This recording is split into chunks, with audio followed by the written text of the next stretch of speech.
ቤተሰቦቼ እንደ ህልማቸው ኢየሩሳሌምን እንዲሳለሙ እፈልጋለሁ ስትሉን ለነበራችሁ መልካም ዜና በኢየሩሳሌም ቅዱሳን ቦታዎችን በማስጎብኘት በብዙዎች የተመሰገነው መታደል አስጎብኝና የጉዞ ወኪል አሁን ደግሞ ለፊታችን የጌታ ኢየሱስ ክርስቶስ የልደት በዓል ወደ ኢየሩሳሌም ለመጓዝ ቀጠሮ ይዟል። ጌታ ኢየሱስ ክርስቶስ ከተወለደበት ከቤተልሔም እስከ ጎልጎታ ከገዳመ ቆሮንቶስ እስከ ገሊላ ባህር ከዮርዳኖስ እስከ ጌቴሴማኒና የታቦር ተራራን ጨምሮ ሌሎችም በርካታ ቅዱሳን ቦታዎችን እንጎበኛለን። እናትና አባት ለሚልኩና ጥንድ ሆነው ለሚመጡ ልዩ ቅናሽ አለን። ውስን ቦታ ስለቀረን አሁኑኑ ቦታ ያዙ። ለተጨማሪ መረጃና ለምዝገባ በ0964 08 08 08 ወይም በ0912 64 10 00 ላይ ሃሎ ይበሉን። መታደል አስጎብኝና የጉዞ ወኪል።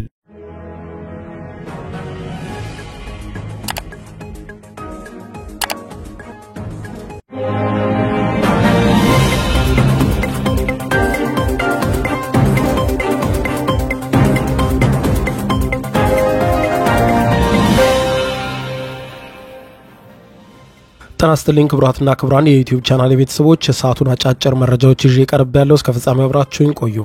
በኢትዮጵያም በተለይም ደግሞ በጂንካ ከተማ ገብቷል የተባለው አዲሱን ቫይረስ በተመለከተ ዛሬ የኢትዮጵያ የጤና ሚኒስቴር ከህብረተሰብ ጤና ኢንስቲትዩት ጋር በጋራ በመሆን ከሰዓታት በፊት መግለጫ ሰጥቷል። ከ100 በላይ ሰዎች በኳራንቲን ወይም በለይቶ ማቆያ ውስጥ እንደገቡም ተመልክቷል። ሁኔታውን በተመለከተ እስካሁን ያለውን ወቅታዊ ሪፖርት በዝርዝር የማስደምጣችሁ ይሆናል። እንዲሁም የጤና ሚኒስቴር የሰጠው ጥብቅ ማሳሰቢያ ማለም መደመጥ ያለበት ወሳኝ መረጃ ነው፣ አስደምጣችኋለሁ። በሌላ በኩል ክብራን አድማጮች እንዲሁም የአሜሪካ ጦር በቬንዙዌላ ባህር ዳርቻ ላይ አሁንም ከፍተኛ ጦሩን አሰልፎ ቆሟል። አሜሪካም የመጨረሻውን ውሳኔ በመወሰን የቬንዙዌላውን ፕሬዚደንት ማዱሮን አሸባሪ በማለት ልትፈርጅ እንደሆነ ተመልክቷል። ከዚህ ፍረጃ በኋላ ወታደራዊ እርምጃ በቬንዙዌላ ላይ እንደሚወሰድ ይጠበቃል ተብሏል። ጉዳዩን በተመለከተ የማስደምጣችሁ ሰፋ ያለ መረጃ ይኖራል። እስከ ፍጻሜው ቆዩ። ዝርዝር መረጃውን አድምጡ ግብዣዬ ነው። ወደ መረጃዎቹ አለፍኩ። አብረን እንከታተለው።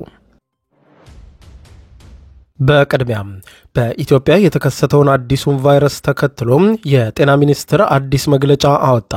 በደቡብ ኢትዮጵያ ክልል ሕክምና በመጡ ታማሚዎች ላይ በተደረገ ምርመራ የማርበርግ ቫይረስ በሽታ መከሰቱን የጤና ሚኒስቴር ከኢትዮጵያ ሕብረተሰብ ጤና ኢንስቲትዩት ጋር በመሆን ባሳለፍነው ህዳር 3 ቀን 2018 ዓ.ም ባወጣው ወቅታዊ መግለጫ ማሳወቃችን ይታወሳል ያለው የጤና ሚኒስቴር ከሕብረተሰብ ጤና ኢንስቲትዩት ጋር ሆኖ ዛሬ ከሰዓታት በፊት በሰጠው መግለጫ ይህ በሽታ ለመጀመሪያ ጊዜ እንደ አውሮፓውያን አቆጣጠር በ1967 በጀርመን ሀገር ማርበርግ ከተማ የተገኘ ሲሆን በአህጉራችን አፍሪካም በጋና በ2022 በኢኳቶሪያል ጊኒ በ2023 ታንዛኒያ በ2023 እና 25 እንዲሁም በሩዋንዳ በ2024 በወረርሽኝ መልክ መከሰቱ ይታወሳል ሲል አስታውሷል። መግለጫው ሲቀጥልም በሀገራችን የመጀመሪያው የማርበርግ በሽታ ታማሚ ከተረጋገጠበት ቀን ጀምሮ እስከ ዛሬ ድረስ በአጠቃላይ በበሽታው ለተጠረጠሩ 17 ሰዎች የላቦራቶሪ ምርመራ አድርገናል ያለው ተቋሙ ሶስቱ የማርበርግ ቫይረስ እንደተገኘባቸውና ህይወታቸው እንዳለፈ ተረጋግጧል ብሏል። እስካሁን 6 ሰዎች የማርበርግ ቫይረስ በሽታ ምልክቶች አሳይተው ህይወታቸው ያለፈ ሲሆን በሽታው ምልክቶችን ካሳዩ ሰዎች ጋር ንክኪ የነበራቸው 129 ሰዎችም ራሳቸውን ለይተው ክትትል እየተደረገባቸው ነው ብለዋል። ወረርሽኙ በተለይም በአጭር ጊዜ ለመቆጣጠርና ህብረተሰባችንን ጤና ለመጠበቅ የጤና ሚኒስቴር ከኢትዮጵያ ህብረተሰብ ጤና ኢንስቲትዩት ከክልል የጤና ቢሮዎች እንዲሁም ከክልል የህብረተሰብ ጤና ኢንስቲትዩቶች ጋር በጋራ በመሆን የተለያዩ ባለድርሻ አካላትን ጋር በመተባበር ድንገተኛ የህብረተሰብ ጤና ክስተት ፈጣን ምላሽ እቅድ በማውጣት በየደረጃው በተቋቋሙ የድንገተኛ የህብረተሰብ ጤና አደጋ ማስተባበሪያ ማዕከላት አማካኝነት ስራዎችን እየሰራን እንገኛለን። እንዲሁም ሁሉን አቀፍ ፈጣን ምላሽ ሰጪ ቡድን ወደ ቦታው በመላክ የማርበርግ በሽታ ቅኝትና ምላሽ ስራዎችም በተቀናጀና በተጠናከረ መልኩ በትኩረት እየሰራን ነው ብሏል። እንደ ሀገር በሽታውን ለመመርመር የሚያስችል የላቦራቶሪ አቅም በመገንባት በአሁኑ ወቅት በኢትዮጵያ የህብረተሰብ ጤና ኢንስቲትዩት ውስጥ በራስ አቅም ምርመራዎችን እያከናወንን ሲሆን ወደ ክልሎችም ለማስፋፋት የባለሙያዎችን አቅም እያሳደገና አስፈላጊ ግብአቶችንም እያሟላ እንገኛለን ብሏል። በሽታው በተከሰተባቸው አካባቢዎች የተደራጀ የለይቶ ማቆያና ማከሚያ ማዕከላት የተቋቋመ ሲሆን በሌሎች ክልሎች ደግሞ በሽታው ቢከሰት ለማከም የሚያስችል ዝግጅት እየተደረገ ነው ብሏል። ለዚህም ተቋማት የሚያስፈልጉ የሕክምና ግብዓቶችን፣ የኢንፌክሽን መከላከያ ቁሳቁሶችን ለማሟላት ጥረት እየተደረገ ሲሆን ወደፊትም እጥረቶች እንዳያጋጥሙ ዝግጅቶች እያደረግን ነው ብሏል። ህብረተሰባችንም ስለ በሽታው ያለውን ግንዛቤ እንዲያድግና ወረርሽኙን ለመከላከልና ለመቆጣጠር የበኩላችንን አስተዋጽኦ እንዲያበረክት ለማድረግ የሚያስችሉ የህብረተሰብ ጤና መልእክቶችን በተለያዩ መረጃ ማሰራጫ መንገዶች በሰፊው እየተላለፈ ሲሆን ከዚህ በተጨማሪም በሀገር ውስጥ እንዲሁም በጎረቤት ሀገራት መግቢያና መውጫዎች ላይ የቁጥጥርና የልየታ ስራ እየተሰራ ነው ብሎታል። የበሽታውን ስርጭት ለመግታትና የሚያስከትለውን የጤና ስነ ልቦናዊ የማህበራዊና ኢኮኖሚያዊ ጫና ለመቀነስ የሚከተሉት ምክረ ሀሳቦች አሁንም መተግበር እንዳለባቸው እናሳስባለን ብሏል። የበሽታው ምልክቶች ከፍተኛ ትኩሳት፣ ብርድ ማለትና ራስ ምታት፣ የጡንቻና የጀርባ ህመም፣ ማቅለሽለሽ፣ የሆድ ህመምና ተቅማጥ፣ ከአፍንጫ ወይም ከቆዳ ስር ደም መፍሰስ፣ ደረት፣ ጀርባና ሆድ ላይ በጣም ጎልቶ የሚታይ ሽፍታ ናቸው ብሏል። የበሽታው ምልክቶችን የሚያሳይ ማንኛውም ሰው በወቅቱም ወደ ሕክምና ተቋም መሄድ፣ የላቦራቶሪ ምርመራ ማድረግ እንዳለበት ያሳሰበው የጤና ሚኒስቴር በበሽታው ተጠርጥረው በለይቶ ማቆያ ማዕከላት እንዲገቡ በሚጠየቁበት ወቅትም ትብብር በማድረግ የበሽታውን ስርጭት መከላከልና የህብረተሰብን ደህንነት ማረጋገጥ እንዲሁም ምልክት ከታየበት ማንኛውም ሰው ጋር ንክኪ በሚኖርበት ጊዜ የመከላከያ ዘዴዎችን መጠቀም፣ ሁልጊዜም እጅን በአግባቡ በውሃና በሳሙና መታጠብ ወይም በሳኒታይዘር እጅን ማጽዳት፣ በበሽታው ተጠርጥረው ህይወታቸው ያለፈ ሰዎችም የቀብር ስነ ስርዓት የኢትዮጵያ የህብረተሰብ ጤና ኢንስቲትዩት በሚያወጣው መመሪያ መሰረት በጥንቃቄ መከናወን እንዳለበት አሳስቧል። የጤና ሚኒስቴር ከኢትዮጵያ የህብረተሰብ ጤና ኢንስቲትዩት የሚተላለፉ መረጃዎችን፣ የጥንቃቄ መልእክቶችን መከታተልና መተግበር፣ ማንኛውም ጤና ተቋም ለታካሚዎች ልየታ ልዩ ትኩረት በመስጠት የማርበርግ በሽታን መሰል በሽታንም መለየት፣ ማከምና በአፋጣኝ ሪፖርት ማድረግ ያስፈልጋልም ሲል አሳስቧል። የበሽታውን ምልክት የሚያሳይ ማንኛውም ሰው በሚመለከቱበት ጊዜ በአቅራቢያው በሚገኝ የጤና ተቋም ሪፖርት ማድረግ ወይም በ8335 እና በ952 ነጻ የስልክ መስመሮች አስቸኳይ ጥቆማ መስጠት እንደሚያስፈልግ የጤና ጥበቃ ሚኒስቴር ከህብረተሰብ ጤና ኢንስቲትዩት ጋር በጋራ በመሆን አሁን ከሰዓታት በፊት ባወጡት መግለጫ ጠቁመዋል። በሌላ ዜና አሜሪካም የቬንዙዌላውን ፕሬዝዳንት ጨምሮ የሚመሯቸውን ቡድን በአጠቃላይ አሸባሪ በማለት ልትፈርጅ መሆኗ ተሰማ። ዩናይትድ ስቴትስ በቬንዙዌላው ፕሬዝዳንት ይመራል ስትል የምትወነጅለውን ዴ ሎስ ሶልስ የተሰኘውን የወንጀለኛ ቡድን በአሸባሪነት ልትፈርጅ መሆኑን የሀገሪቱ ውጭ ጉዳይ ሚኒስትር በዛሬው ዕለት አስታውቋል።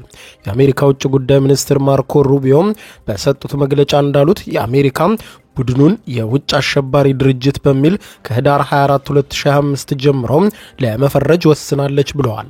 በዚህም የተነሳ የሀገሪቱ ፕሬዝዳንት ማዱሮ የቡድኑ መሪ ናቸው ተብለው በመፈረጅ ወዲያውኑ እንደ አሸባሪ ይቆጠራሉም ብለዋል። ማዱሮ ግን ከወንጀል ቡድኑ ጋር ምንም ግንኙነት የለኝም ሲሉ በተደጋጋሚ እንዳሳወቁ ተዘግቧል። የትራምፕ አስተዳደር የአደንዛዥ እጽ ዝውውርን ለመቀነስና በማዱሮ ላይ የሚያሳድረውን ጫና ለማሳደግ እየሰራ እንደሚገኝ የተዘገበ ሲሆን የውጭ አሸባሪ ድርጅት የሚለው ስያሜ የአሜሪካ መንግስት በቡድንና ተባባሪዎቹ ላይ የበለጠ ጠንካራ ወታደራዊ እርምጃ ጭምር እንዲወሰድ ያስችላታል። የአሜሪካ የግምጃ ቤት ቀደም ሲል በዴ ሎስ ሶልስ ላይ ማዕቀብ የጣለ ቢሆንም አዲሱ የውጭ አሸባሪ ድርጅት የሚለው ስያሜ ግን ጠንካራና ወታደራዊ እርምጃ በቬንዙዌላ እንድትጀምር ያስችላታል። ዴ ሎስ ሶልስ የወንጀል ቡድን እንደ አደንዛዥ እጽ ማዘዋወርና ህገወጥ ማዕድን ማውጣት በመሳሰሉ ተግባራት ውስጥ የተሳተፈውን ወንጀል ቡድንን ለመግለጽ አሜሪካ የምትጠቀምበት ስያሜ ነው። ዋሽንግተን ቡድኑ የሚመራው በቬንዙዌላው ፕሬዝዳንት እንደሆነና ከጦር ኃይሉ የተወጣጡ ሰዎችንም ጨምሮ የፕሬዝዳንቱ የቅርብ ሰዎችን ያካትታል ትላለች። ዩናይትድ ስቴትስ ማዱሮም በአደገኛ እጽ አዘዋዋሪነት ቀጥተኛ ተሳትፎ እንዳላት የሚያሳይ ማስረጃ እስካሁን ይፋ አላደረገችም። ነገር ግን ዩናይትድ ስቴትስ ማዱሮን የአደንዛዥ እጽ አዘዋዋሪ አድርጋ መፈረጇን በእጽ አዘዋዋሪዎች ላይ በምትከፍተው ወታደራዊ ዘመቻ እርሳቸውን ወይም በዙሪያቸው ያሉትን ኢላማ ለማድረግ ከፍተኛ የሆነ ታርጌት ይሆንላታል። በማዱሮ ላይ ጫና ለመፍጠር በሚደረገው ጥረት ዩናይትድ ስቴትስ በቬንዙዌላ ውስጥ ያሉትን ኢላማዎች ልትመታ እንደምትችል ከወዲሁ ግምት ጨምሯል። በዚሁ ዓመት በጥቅምት ወር አሜሪካን ጄራርድ ፎርድ የተሰኘውን ግዙፍ የጦር መርከቧን ወደ ካሪቢያን ካሰማራች በኋላ ማዱሮ አሜሪካን አዲስ ጦርነት እየፈጠረች ነው ሲሉ ከሰው ነበር። የዩናይትድ ስቴትስ ፕሬዝዳንት ዶናልድ ትራምፕ ምን ማድረግ እንዳለባቸው መወሰናቸውን ቢናገሩም ውሳኔያቸውን ግን እስካሁን ድረስ ይፋ አላደረጉም።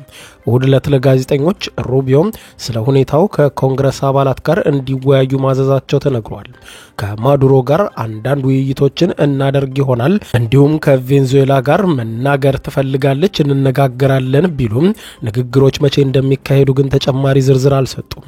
ማዱሮ ባለፈው ዓመት ጥር ወር የተካሄደውንና ተጭበርብሯል የተባለውን ምርጫ ካሸነፉ በኋላ የትራምፕ አስተዳደር ጠንከር ያለ እርምጃ መውሰድ ጀምሯል። ሩቢዮ በመግለጫቸው ማዱሮም ሆኑ ጓዶቻቸው የቬንዙዌላን ህጋዊ መንግስት አይወክሉም ብለዋል። በነሐሴ ወር የአሜሪካ መንግስት ማዱሮን በቁጥጥር ስር ለመዋል የሚረዳ መረጃ ለሚያቀብል ማንኛውም ሰው ወደ 50 ሚሊዮን አሜሪካን ዶላር ሽልማት እሰጣለሁ ሲል ቃል ገብቷል። አክሎም ይህም ግንባር ቀደም የአደንዛዥ እጽ አዘዋዋሪ ነው በማለት ፈርጇቸዋል። ዩናይትድ ስቴትስ አሜሪካን በተጨማሪ ቬንዙዌላ የአደንዛዥ እጽ አዘዋዋሪ ቡድኖችን እንቅስቃሴ ለመግታት በበቂ ሁኔታ እየሰራች አይደለም ሲልም ከሰዋል። በዚህ የተነሳ ፕሬዚደንት ትራምፕ ወደ አሜሪካ ለሚመጣው የፌንታኔል አደገኛ እጽ ፍሰት ሀገሪቱ ተጠያቂ አድርገዋታል። ፌንታኔል ጥሬ ዕቃውን ከእስያ በማስገባት በዋነኛነት የሚመረተው በሜክሲኮ በመሆኑ ከቬንዙዌላ እንደሚመጣ የሚጠቁም ምንም አይነት መረጃ የለም ይላል የቢቢሲ ዘገባ። የቬንዙዌላ መንግስት በሀገሪቱ ውስጥ አንዳንድ የአደገኛ እጽ ዝውውር እንደሚካሄድ ያመነ ቢሆንም ነገር ግን በቀጠናው ውስጥ በጣም ግዙፍ የህገወጥ እጽ ዝውውር የሚካሄድባቸው ማዕከሎች ሌሎች ሀገራት አሉ ይላሉ። አደንዛዥ እጽ በብዛት የሚመረተው በኮሎምቢያም በፔሩና በቦሊቪያ ሲሆን አሜሪካም ከመስከረም ወር ጀምሮ በቬንዙዌላና በኮሎምቢያ የባህር ዳርቻዎች በጀልባዎች ላይ ተከታታይ የአየር ድብደባዎችን እየፈጸመች ነው። አሜሪካም በ10 ዓመታት ውስጥ ግዙፍ ነው የተባለ የጦር ሰራዊት ወደ ካሪቢያን የላከች ሲሆን ቢያንስ 21 የእጽ አዘዋዋሪዎች መርከቦች ላይ ጥቃት ሰንዝራ 83 ሰዎችም እስካሁን ተገለዋል። ሁኔታው አደገኛ በሆነበት የካሪቢያን ቀጠና የአሜሪካ የጦር መርከቦችና ግዙፍ ሰራዊትም በቬንዙዌላ ወታደራዊ እርምጃ ለመውሰድ ተዘጋጅቷል። ቬንዙዌላዎችም የቬንዙዌላ ጦር በዝግጅት ላይ እንዲሆን ከማዱሮ ትዕዛዝ የተሰጠው ሲሆን ህዝቡም በጦርነት ጊዜ ምን ማድረግ እንዳለበት ማለዳና ሰርክ እየሰለጠነ እንደሚገኝ በቬንዙዌላ የሚታዩት የቪዲዮ መረጃዎች ያሳያሉ። ክቡራን አድማጮች ለሰዓቱ ብታደምጧቸው መልካም ናቸው ያልኳቸው አጫጭር መረጃዎች የሰማችኋቸው ናቸው። ከሰዓታት በኋላ በሌላ መረጃ ተመልሰን እስከምንገናኝ በያለንበት የዓለም ዳር ቸር እንቆይ።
ዩቲዩብ የስኬት ሚስጥሮችን በዝርዝር የያዘው የአቤል ብርሃኑ የወይኗ ልጅ መጽሐፍ ሁለተኛ እትም በገበያ ላይ። ዩቲዩብ ለመጀመር በአጭር ጊዜ ስኬትን ለመቀዳጀት አስበዋል?